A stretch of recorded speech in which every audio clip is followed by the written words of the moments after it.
Every day is a holiday, and every night is a Saturday night in my world.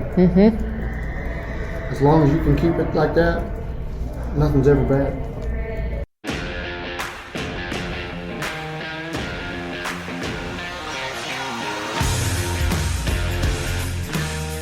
This is Chelsea Schaefer, and this is Season 4 of The Score. You all have listened to this podcast 750,000 times, and we are here in Season 4 to bring you even more of what you love.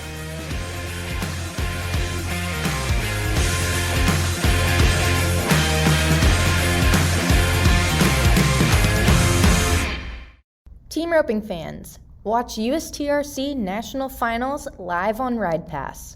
Go to welcome.ridepass.com/team roping now to purchase your all-access pass to stream the NFTR. For only $24.99, you can watch every round live and on demand. That's welcome.ridepass.com/team roping. Or visit the USTRC website and look for the RidePass link. Hey guys, it's Caitlin Gustav, and we just wrapped up day number 2 at the Cinch USTRC National Finals of Team Roping. And man, lots of winners, and I know you're going to remember this one name because we talked about him yesterday, and we're going to talk about him 2 more times today, and that's Crease Thompson. Crease Thompson started off the day in the 14.5, that is the Resistol 14.5 shootout, winning that with Jeff Hilton. They were 27 and 61 seconds on forehead, and that paid $42,000 for the team. Following that roping, we had the 13.5 shootout, where Jared West Totticini and Cody Lansing came from third callback to win that roping, the 13.5 shootout, with a time of 28 and 85 seconds on forehead, and that paid $50,000. Following that, we wrapped up day 2 with Crease Thompson yet again winning with Caden Profili. They won the YETI Jr. Open with a time of 27 and 29 seconds on forehead, and that paid $14,500. Man, it is a good weekend to be Crease Thompson. I would love to be that kid right now. We're gonna end this episode with a special segment from the U.S. Finals with a Resistol Endorsee, that is Joseph Harrison, and his partner Bobby Joe Hill, after they tied to win the 16.5 shootout. And Joseph has some special tips for upcoming Resistol rookie contenders for the 2021 season. So stick with us and enjoy.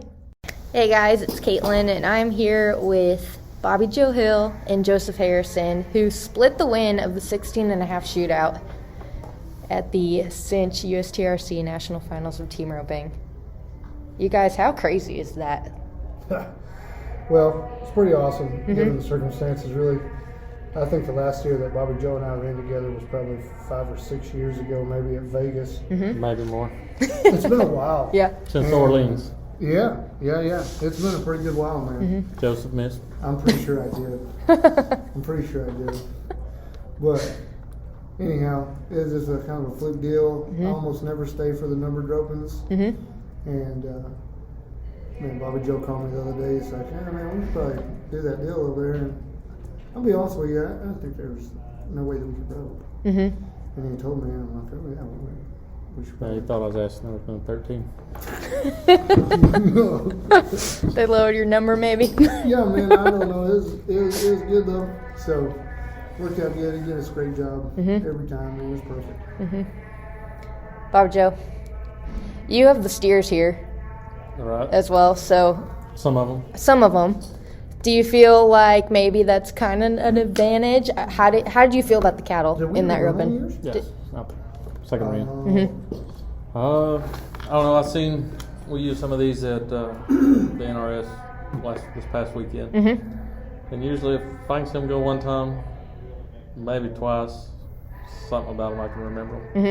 And our short round steer, I know he tried a little bit, but he was a smaller steer, handled faster. And long story short, I knew I just had to catch for this guy. And when I go to turn the steer, I had to face because I knew he was running out of time because he still hadn't thrown his rope. And I just faced, and luckily Jimmy just kind of has a little run back to him, and luckily he finally threw his rope, and we got the split the win.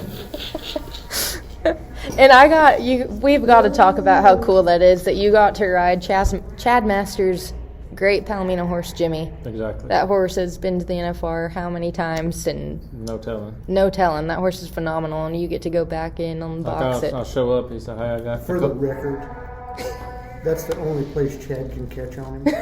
That's why we ride him there every time. Just saying. So I said, "Hey, Rat do it you out. happen to have a horse I can borrow there?" I said, "Because mine will not stay in the box." Mm-hmm. And he's like, "Yeah, I got something around there." Just being the lower number roper, I know we're pretty good friends. I think I'm better friends with Chad than I am with Joseph.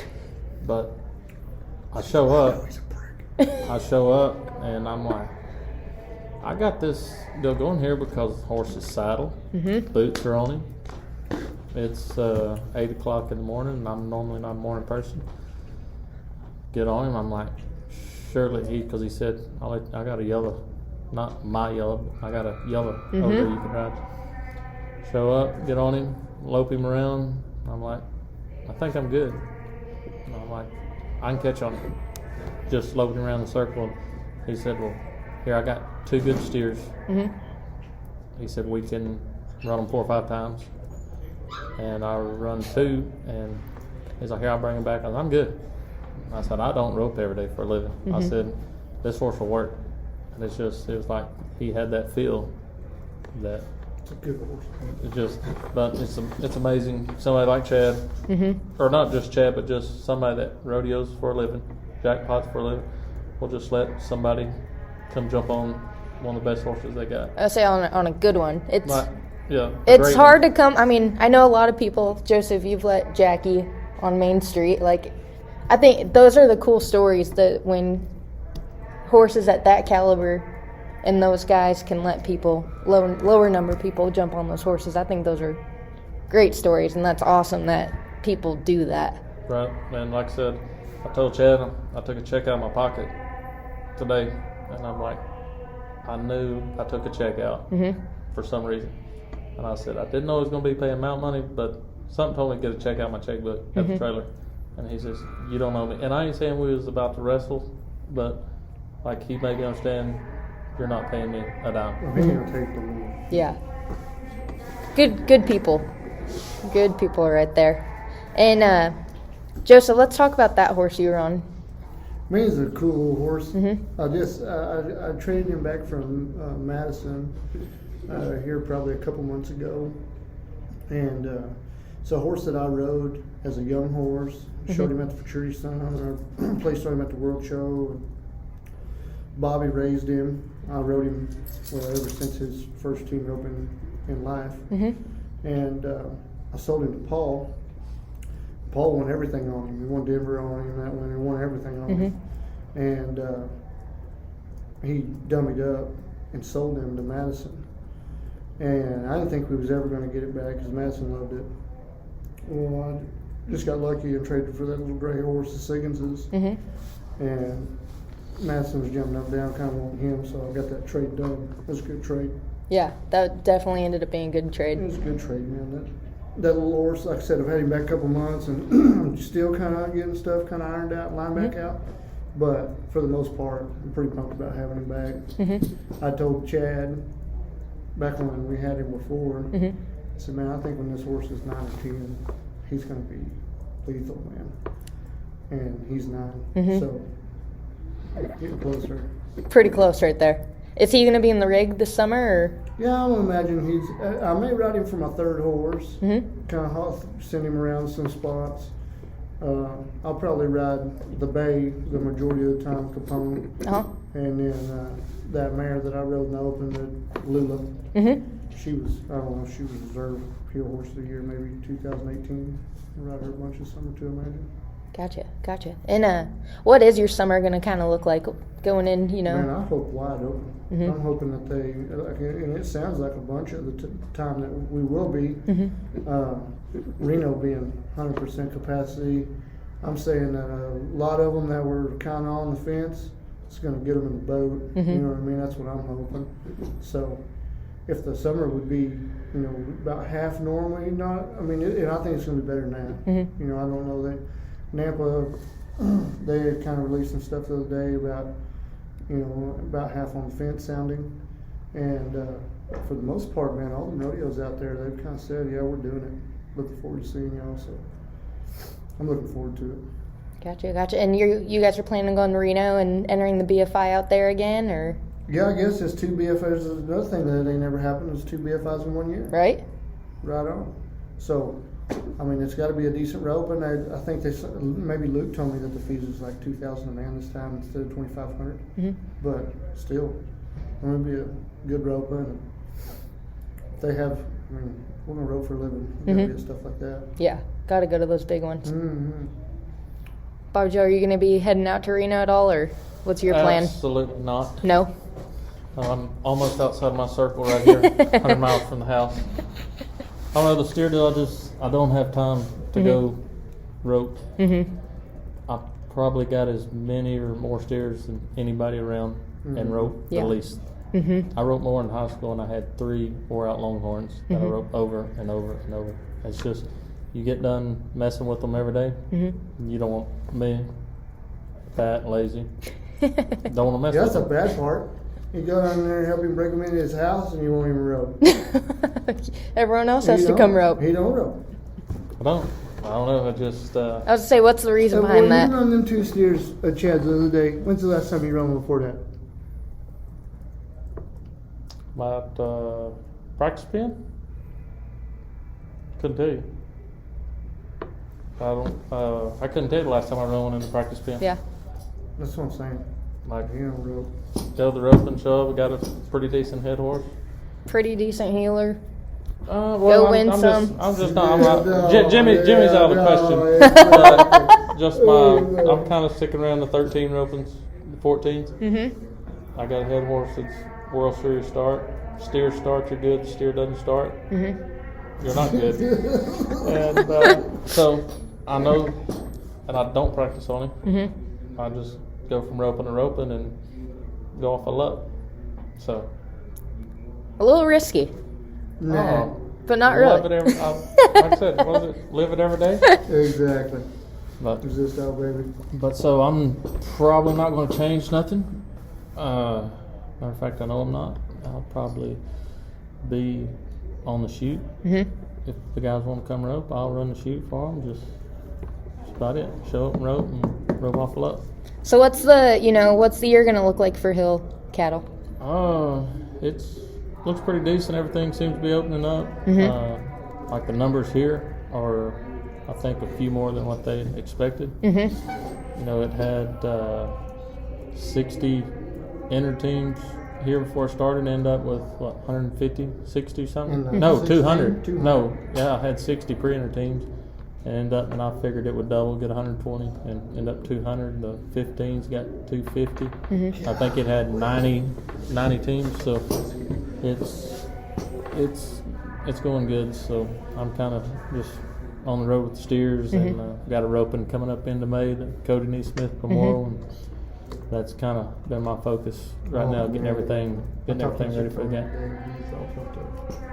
And so I think we started out when we went to print, we had 7,500 at it, and right now it's at 30,000. It's growing.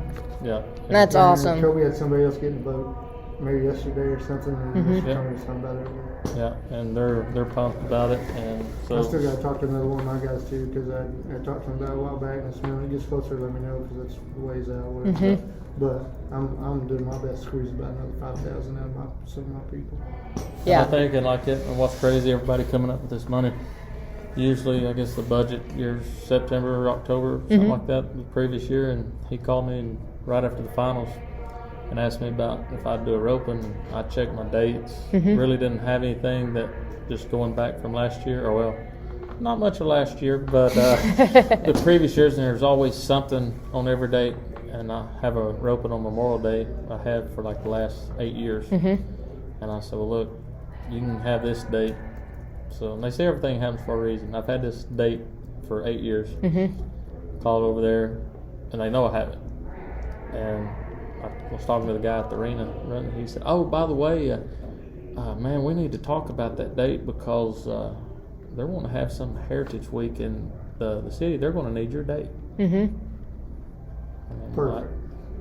Perfect. and luckily Buffalo was available.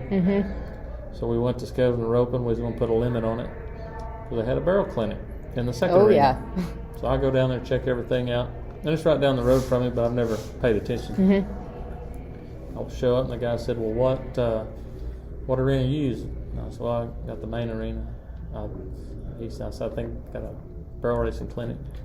He's like, man, pretty sure they canceled like 2 days ago. I'm like, all right, well, I got both of them then. And so we'll run 2 arenas over there. I had Farron down last week. He come down, check everything out. Have Lane coming down. So I got all the help. Probably overstaffed on help, but I want it to go good. So next year, this is just kind of the starter kit for next year. And I think Colby Lovell, he's behind it because him and Cody was such great friends. Very close. I'm going to say, and Colby's goal is to have the biggest opener open, not throwing darts in, but he wants it bigger than BFI. He wants it to be the biggest. He wants Cody's open to be the biggest opener open there is, and it's possible. If we've got 30,000 put together in 3 months, and you get to some of the guys before the budget goes in, it could be. Yeah. So, man, I know I can't wait for that roping. I know I got to be around Cody a few times, and man, what a kid. And I know he's going to be smiling down on that day. He's smiling down every day watching all you guys, I know, but It's going to be a real man, fast day for Lovell's. that's going to be a great day. I don't know if I can say this, but I'm going to. Me and Lovell, we've been friends since we were little. And like when I left high school, I missed a steer healing so he could win the team roping his freshman year. And ended up winning all around. So we both left there with the trophy. But Colby's just Colby. If you don't know him, you'd think he's a little peckerhead. And never seen a tear come out of his eye. And we was behind the chutes, and he was doing his interviews, and like when he seen me, he come give me a hug. Like he just dropped it. And the only thing I could hear him say due to the tears coming out of his eyes was if it wasn't for Cody, I wouldn't be here. So, I was like, oh, he's got a soft spot. But no, that was every kid's dream. I've been there. That I don't know how many times I've roped the dummy, having to win the 10th round to win the world. I'm pretty sure almost every kid that knows what a gold buckle is has done it. Yep. And it was pretty much my pal here, they could not do nothing. Colby could not split the round. Like everything had to happen Perfect, man. Yeah. And me, I'm a big Luke fan, and I'm a Luke fan, and I'm a Colby fan, so I'm pulling for everybody. But it's like the way it happened, it was like meant to be. And what was crazy, talking about gambling crate on the steer number, it was 7-11. Just everything's lining up. 7-11. That last one was? The last one was 7-11. God. So, and of course, I got a little trade in, and Colby calls. He's like, "Hey, I want to buy that steer." I'm like, "All right, he won $123,000, I think." And usually, supply and demand. But I was like, just replacement value. I told him like $600. He's like, "Man, I just ain't got it on me." I'm like, "All right then." I had some ear tags made, dated, everything is pretty cool. And I'm like, all right, so time goes by, and I'm like, "You got any trade in you?" He said, "Man, I don't have any horses or dogs or cows." No, I don't want nothing to eat. I said, "I want 2 roping schools from you." "Well, what are we doing?" I said, "I'll trade you 2 roping schools for that steer. You'll do that?" Absolutely. So I figure I'd sell about 100 spots on Facebook for 30 Oh, apiece, yeah. for 30 apiece, and get 3,000 for the steer, and Cody's going to have to work for a couple days. Make him work a little bit. So he could It'd be have, way easier. You could make more money just having the 2 roping schools and give him $600 for the steer. But I'm telling you, that sucker, that is a Kobe level in a nutshell. and I'm like, he said, "You'll do that?" And I was like, Yep. absolutely. Joseph, obviously you're planning on going. Who are you going to be roping with over there? Chad. Just Chad? Well, at Cody's Roadland, I don't even remember how many times it was. 2 times and draw 2. 2 times to draw 2. I rode with Chad and Luke. And the draw. Yeah. And That'd we be said awesome. It was pretty cool. The CPRA and our South Texas Association, they approved it to count for their money. Gosh. Which would be great for everyone, So too. it's a going 1,000 in. added. So I feel like they got 80 teams during the Glen Rose roping with nothing added, which I understand that's Stephenville. So, Right. but with 1,000 added and counts for amateur money, I think we'll at least get 80 teams go twice there. Oh, I imagine. Closing this podcast, we got to talk about it. Resistol's bringing us this podcast. Joseph, what has got my Resistol done for Resistol you? hat. Both of you guys got your I got Resistols mine, but I had on. to pay for mine. Sucker. 7 3/8. If you know anybody that's Good. got anything to Yes. do. Hint, hint. A lot of 5 smartness gallons. up there, huh? Bucket. Huh? Basically, what you're telling me is they put a brim on a bucket. Well, I'll tell you what. If I had all my hair going on top, I could probably wear a 6 1/4. Oh, jeez. One thing about it is team roping deal. Like, and when I started team roping as a kid, I roped with my family. That's what we did. Like, some people have tag football in the yard, family time. We roped. That's what we did. Everybody, my granddad, everybody, and it was big time all the time. And, well, basically, I still just rope with all my family and my friends. You know what I mean? Like everybody in this deal. I mean, we're basically just all family. You know what I mean? I get to rope with 2 of my favorite headers of all time. And remember, I told my wife here a couple of years ago that, well, I guess it was last year, because I was going to get Luke at the NFR. And, man, I grew up watching Chad and Luke on TV at the NFR thinking, man, one of these days if I could rope with one of them 2 stooges, man. And now I've got to rope with both of them at the National Finals Rodeo, and be partners with them and go around in the rig with them and stuff like that. And that kind of stuff, and we become friends. And that kind of stuff is so fun. Man. Bobby Joe, he's around all the time. He's got the steers a lot of places. They normally suck, but hey, it is what it is. I'm going to tell you this much: there's always one in there better than the other one. And Joseph, what advice can you give to Resistol rookies?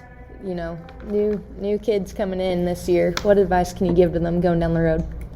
Try harder. Try harder, man. Everybody said when I was growing up, because a lot of people ain't had no money. You know what I mean? We still ain't got no money. Still don't. Still ain't got no money. But everybody said, man, that's a rich man's game. You can't rodeo if you ain't got no money. You know what I mean? You can't rope for a living. My baseball coach in high school got mad at me because I quit. He thought that I could play ball. There was nobody there to fill up the water But jugs. I weren't big enough, man. I wasn't ever going to get big enough. I got to meet some of them guys, and like recently become kind of buds with Madison Bumgardner and stuff like that. And them guys are huge, man. They're Big 12 sandwich eating mongrels. Strong. I'm not a big, strong guy. I can't hit the ball out of a Major League ballpark with a wood bat. Come on. So I told my baseball coach, I said, I love playing baseball, but this makes money. I definitely make money doing this. No, never. Well, at the end of the year that year, I guess tax season next time, I took my W-9s in there and laid them down on his desk. And I don't know, I had a pretty good year the year before. And he said, wow, I had no idea. So I still didn't have no money because it takes a lot of what we win to put it all back in to go and and stuff. And that's where the sponsors and all that stuff comes into play. And I'm very grateful for all of mine. But what I would tell them is just try harder. If you want it, go get it, man. Stop waiting on somebody to hand you something. Mom and dad telling you how great you are. Forget all that. Just go get it. Get the saddle and work at it. Doesn't matter. The money doesn't matter. If you want it, I had nothing. I still had nothing. But I had literally nothing. And You got a good header though. I do have a decent partner. And everybody said, you know, you're just going to spend all your money. Well, I tried it one time, and it worked. And then I got another partner and went again, and it worked. And then now the ball just keeps turning over, and my bank account looks better than it ever has ever in my whole life, and I own nearly all of my stuff. And nobody gives me anything. So, in my opinion, the money doesn't matter. It's the work ethic. That's what I told the smarty kids on a deal. Gotta have a love for online it. deal. Yeah. Well, this game will beat you mentally. It will beat you physically. You gotta want to get up and do it again tomorrow. You know what I mean? That's what gets a bunch of them is the mental strain that this game will put on you. But you can't. You're not going to get me down in any way, shape, form, or fashion. I've tried. I'm not wired that way. I've tried. Can't do it. I'm the guy Can't at do the it. rig that when your partner's missed the last 9 or 10 in a row, I'm walking around the rig whistling, telling him how great he is, and oh man, you nearly had that one, brother. Tomorrow, though, tomorrow, you're going to get him. Yeah. You know, I mean, that's just the way I'm wired. So nothing's ever. It's the last thing I'll say, and it's one of my favorite things to say. I say it all the time. Ben Hogan's where it came from. Every day is a holiday, and every night is a Saturday night in my world. As long as you can keep it like that, nothing's ever bad. That's the way I try to keep it. I like that. It's a good way to keep it. Definitely a good way to keep it. Well, awesome, you guys. I won't hold you guys too much longer. And congratulations on this big win at the U.S. Finals. Absolutely. Well, thank you. I'm glad it was with this guy.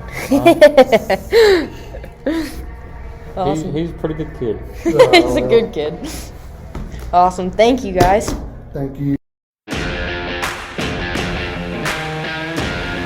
Thank you guys. Thank you guys for listening to the Day 2 wrap-up from the Cinch USTRC National Finals. And this episode, don't forget, is brought to you by RidePass. And these special segment interviews are brought to you by our friends at Resistol because we live it every day.